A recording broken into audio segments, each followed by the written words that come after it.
নমস্কার বন্ধুরা, রিঙ্কুর চ্যানেলে আমার সকল প্রিয় দর্শক বন্ধুদের ওয়েলকাম। আজকে আমি শীতের নতুন সবজি শিম, আলু, বেগুন, ফুলকপি দিয়ে মজার একটি তরকারি রান্না করব, যেটা সবাই আঙুল চেটেপুটে খাবে। শীতের দুপুরে গরম ধোঁয়া ওঠা ভাতের সাথে এরকম একটা পদ থাকলে খাওয়াটা বেশ তৃপ্তিদায়ক হবে। এটি একটি ঘরোয়া রান্না, অল্প উপকরণে রান্নাটা তৈরি করব। এই রান্নার জন্য লাগছে শিম, ফুলকপি, আলু, বেগুন। শিমটা গোটা গোটা রেখেছি, আমি মিডিয়াম সাইজের শিম ব্যবহার করেছি। এই রান্নার জন্য লাগছে পেঁয়াজ কুচি, মশলার মধ্যে নিয়েছি আদা, জিরে, কালো সর্ষে, শুকনো লঙ্কা, এখানে রাই সর্ষে ব্যবহার করেছি। কড়াতে দিয়ে দিচ্ছি 1 টেবিল চামচ সর্ষের তেল। তেলটাকে ভালোভাবে গরম করে নিয়েই ওর মধ্যে ফুলকপিগুলো দিয়ে দিলাম। লবণ এবং হলুদ দিয়ে ফুলকপিগুলোকে লাল লাল করে ভেজে নেব। এই রান্নাটিতে আমি রাই সর্ষে ব্যবহার করেছি, যেটা কাসন্দির পক্ষে ভীষণই ঝাঁঝালো। 3 মিনিট সময় ধরে ফুলকপিটাকে ভেজে নিয়েছি। এবার শিমগুলো ভেজে নিচ্ছি। হাফ চা চামচ সর্ষের তেল দিয়ে শিমগুলো ভেজে নিচ্ছি।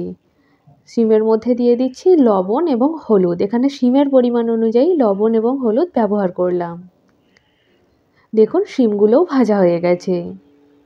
এদিকে ফুলকপি এবং শিম ভাজা হয়ে গেছে। কড়াতে দিয়ে দিচ্ছি 1 চা চামচ সর্ষের তেল। তেলটাকে ভালোভাবে গরম করে নিয়ে ওর মধ্যে লম্বা লম্বা করে কেটে রাখা আলুগুলো দিয়ে দিলাম। আলুগুলোকেও বেশ লাল লাল করে ভেজে নেব। আলুগুলোও ভাজার সময় আলুর পরিমাণ অনুযায়ী লবণ এবং হলুদ গুঁড়ো ব্যবহার করছি। এখানে লবণ দিয়ে সব সবজিগুলো ভেজে নিচ্ছি, এর ফলে সবজির ভেতরে বেশ সহজেই লবণ ঢুকে যাবে আর খেতেও ভীষণ টেস্ট হবে। আলুটা কষানো হয়ে যাওয়ার পর হলুদ গুঁড়ো এবং বাটা মশলাটা দিয়ে দিলাম। এবার হলুদের কাঁচা গন্ধ চলে যাওয়া পর্যন্ত সব কিছুকে কষিয়ে নেব।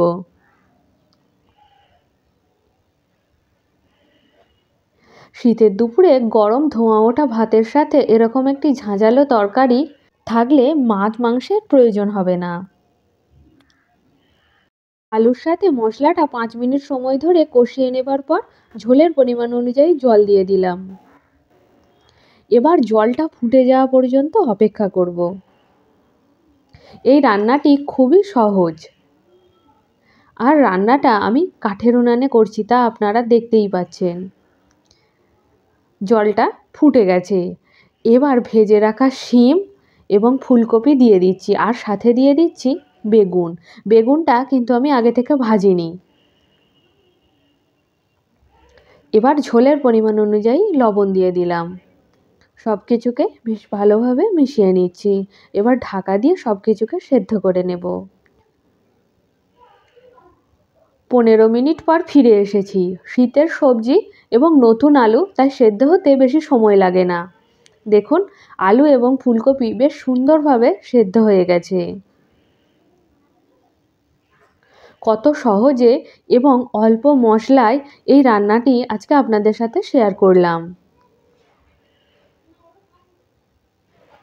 এবার তরকারিটা নামিয়ে নিলাম। এই পর্যায়ে তরকারিটা সাঁতলে নেব, সেই জন্য দিয়ে দিলাম হাফ চা চামচ সর্ষের তেল। এবার ওর মধ্যে ফোড়নের জন্য ব্যবহার করলাম 5 ফোড়ন। 5 ফোড়নটাকেও ভাজা করে নিয়েই ওর মধ্যে দিয়ে দিলাম পেঁয়াজ। এবার পেঁয়াজটাকেও বেশ লাল লাল করে ভেজে নেব। আপনারা দেখবেন যে কোনো তরকারি একটু সাঁতলে নিলে এর টেস্ট ভীষণই ভালো হয়। পেঁয়াজটা ভাজা হয়ে গেছে, এবার তরকারিটা দিয়ে দিলাম।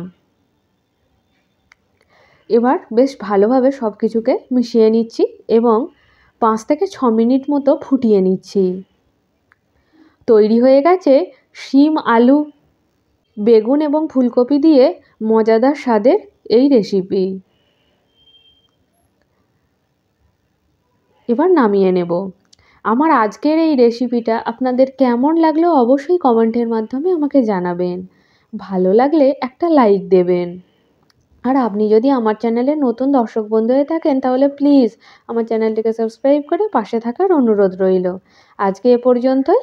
আবার আপনাদের সাথে দেখা হবে অন্য একটি পর্বে, অন্য একটি নতুন ভিডিওর সাথে। ততক্ষণ আপনারা সকলেই ভালো থাকবেন। ধন্যবাদ।